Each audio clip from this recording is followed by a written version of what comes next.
রাত গভীর হলে ছায়া হয়ে নামে আতঙ্ক। এখন আলো নিভে যাবে, শব্দ জেগে উঠবে, তুমি প্রবেশ করছো ভয় আর অজানার গহ্বরে। এটা ভৌতিক জোন।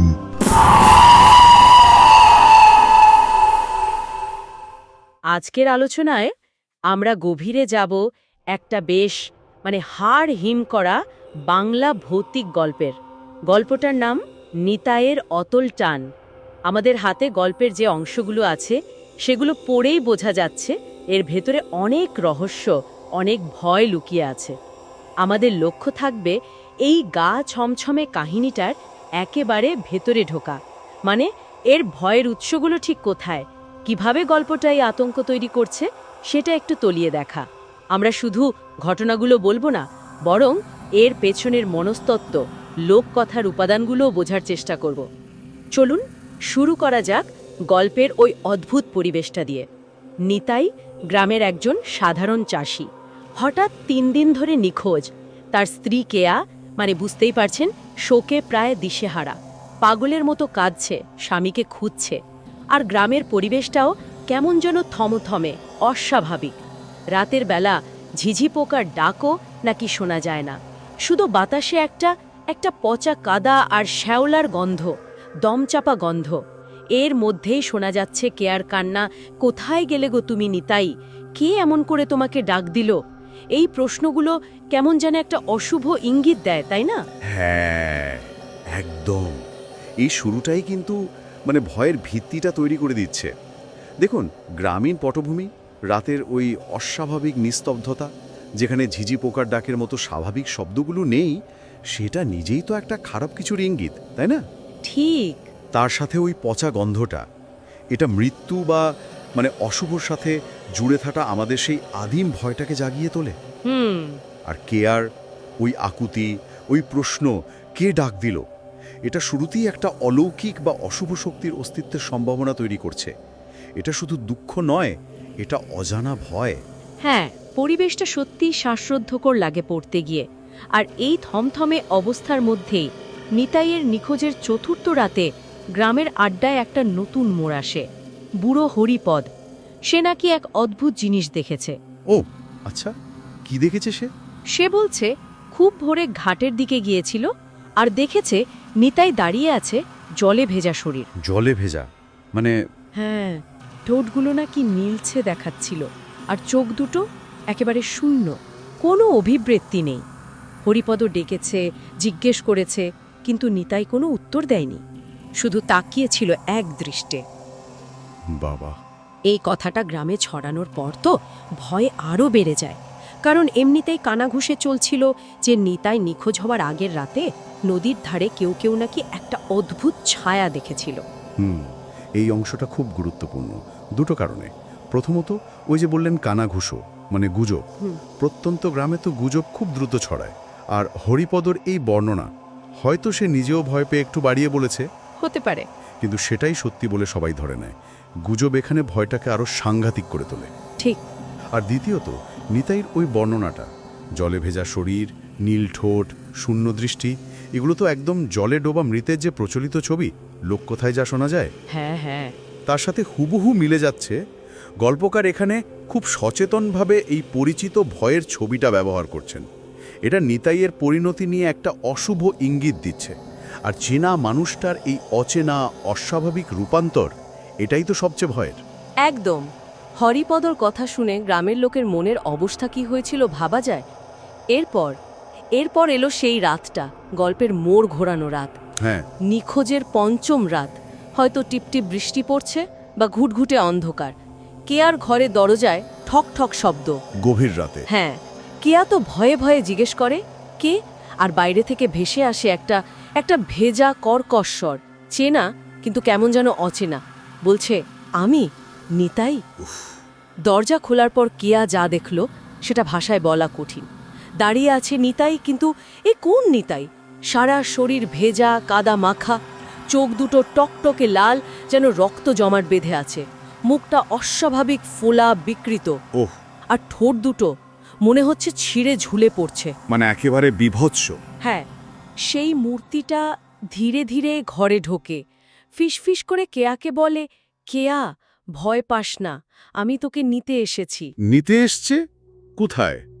বলছে, নদীর তলায় আমাদের নতুন ঘর বেঁধেছি, ওখানে কেউ নেই, কিছু নেই, শুধু শান্তি, সব শান্ত, চল আমার সাথে। এই দৃশ্যটা, এটা গল্পের একেবারে কেন্দ্রে। নিতাইয়ের এই ফিরে আসাটা তো আর জীবিত মানুষের ফেরা নয়। না না, সে এখন অন্য কিছু, একটা মানে ফিরে আসা মৃত আত্মা, যা শরীরে পচনের চিহ্ন বয়ে বেড়াচ্ছে।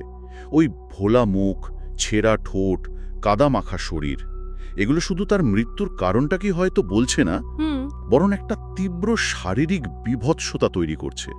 বডি হরর যাকে বলে, যা আমাদের নিজেদের অস্তিত্ব নিয়ে ভয় পাইয়ে দেয়। ঠিক। আর তার ওই ডাক, নদীর তলার শান্ত ঘর, এটা তো ভৌতিক গল্পের একটা ক্লাসিক মোটিভ। মৃতের প্রলোভন, হ্যাঁ হ্যাঁ, লুয়ার অব দ্য ডেড, ঠিক। যেখানে অতৃপ্ত আত্মা জীবিত প্রিয়জনকে মৃত্যুর জগতে টেনে নিতে চায়, ওই শান্তির লোভ দেখিয়ে। হ্যাঁ, কিন্তু এই শান্তি তো আসলে মৃত্যুর শীতলতা, এক অনন্ত বন্দিদশা। আর নিতাইয়ের গলার স্বরটাও তো ভেজা, কর্কশ। হ্যাঁ, সেটাও খুব প্রতীকী, যেন জলের গভীরতা আর মৃত্যুর স্পর্শ তার গলায় লেগে আছে। এই শান্তির ডাক শুনে কেয়ার কি অবস্থা হয়েছিল। তার চিৎকারে গ্রামবাসীরা ছুটে আসে, হাতে মশাল, টর্চ। আচ্ছা, সেই আলোয় তারা যা দেখল সেটা আগের থেকেও ভয়ঙ্কর। আরো ভয়ঙ্কর। কি দেখলো? দেখল নিতাই শরীর থেকে টপ টপ করে জল পড়ছে, আর সেই জলে তার কাপড়ের ভাঁজে কিলবিল করছে অসংখ্য সাদা কৃমি। ওহ, কৃমি! হ্যাঁ, ঠিক তখনই ভিড়ের মধ্যে থেকে রঘু নামে একজন, সে আতঙ্কে চিৎকার করে ওঠে। রঘু? সে কি বলল? সে নাকি নিজের চোখে দেখেছে 3 দিন আগে নদীতে নিতাইয়ের ফোলা দেহটা ভাসতে। তার মানে নিতাই যে মারা গেছে এটা নিশ্চিত। হ্যাঁ, আর এই কথাটা শেষ হতে না হতেই নিতাই হঠাৎ করে একটা বিকট অস্বাভাবিক হাসি হেসে ওঠে। সে হাসি কান্নার চেয়েও ভয়ঙ্কর। হাসি? হ্যাঁ, আর ঠিক সেই মুহূর্তে একটা অবিশ্বাস্য ঘটনা ঘটে।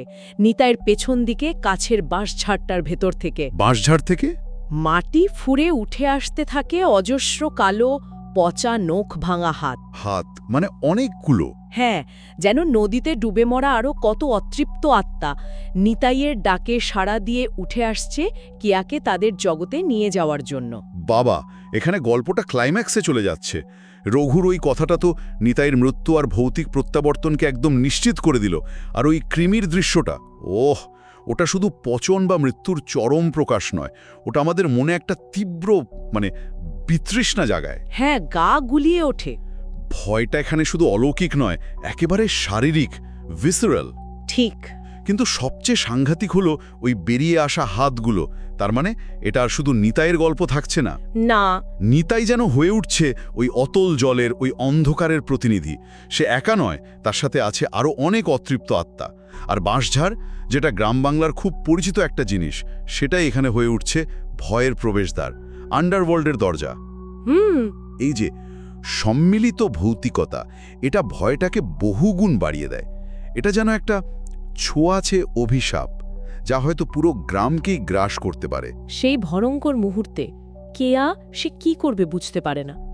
একদিকে ভয়, আরেকদিকে হয়তো ওই বিকৃত রূপের মধ্যেও পুরনো নিতাইয়ের জন্য টান।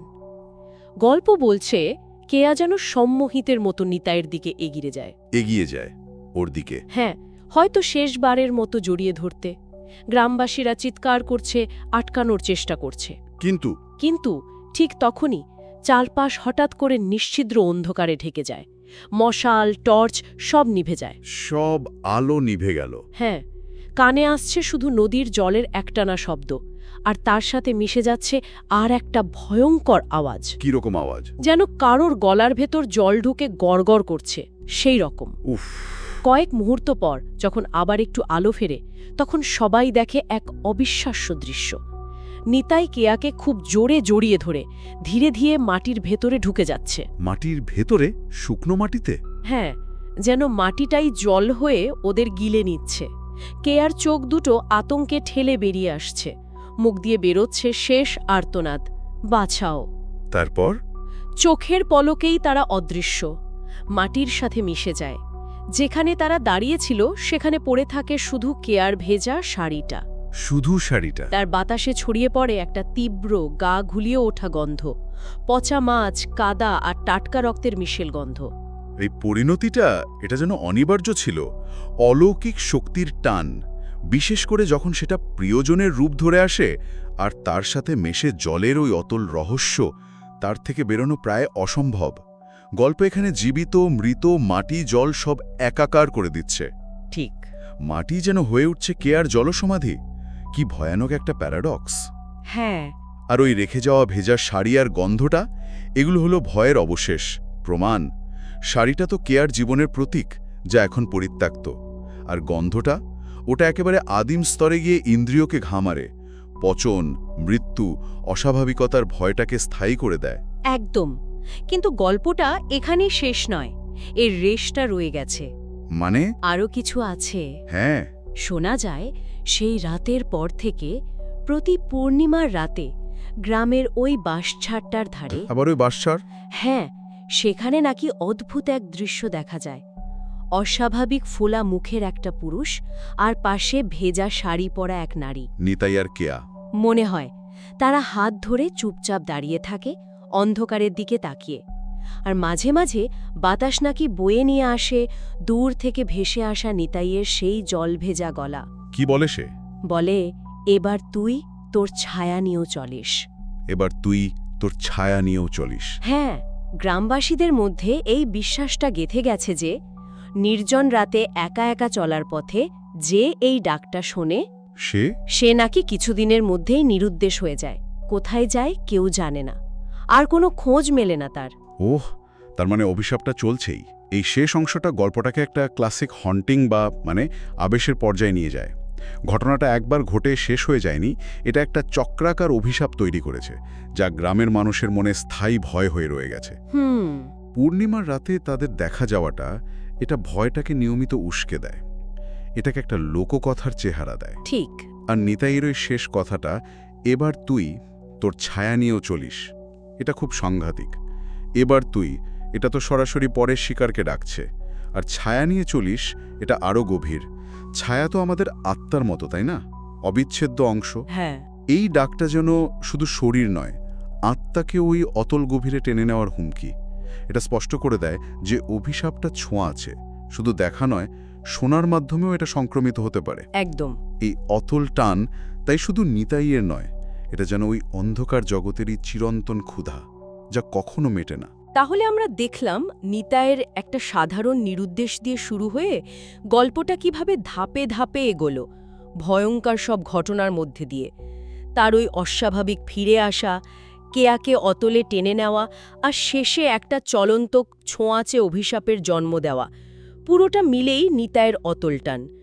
গ্রামীণ পরিবেশ, সাধারণ মানুষের ভয়, বিশ্বাস, গুজব, লোককথা, শারীরিক বিভৎসতা, মনস্তাত্ত্বিক চাপ, সব মিলিয়ে লেখকে গা ছমছমে জগৎটা তৈরি করেছেন। জলের টান, মাটির টান, মৃত্যুর টান, ভালোবাসার বিকৃত রূপ, সব যেন মিলেমিশে একাকার এখানে। এই গল্পটা নিয়ে এত কথা বলার পর একটা প্রশ্ন কিন্তু মনে ঘুরপাক খাচ্ছে। কি প্রশ্ন?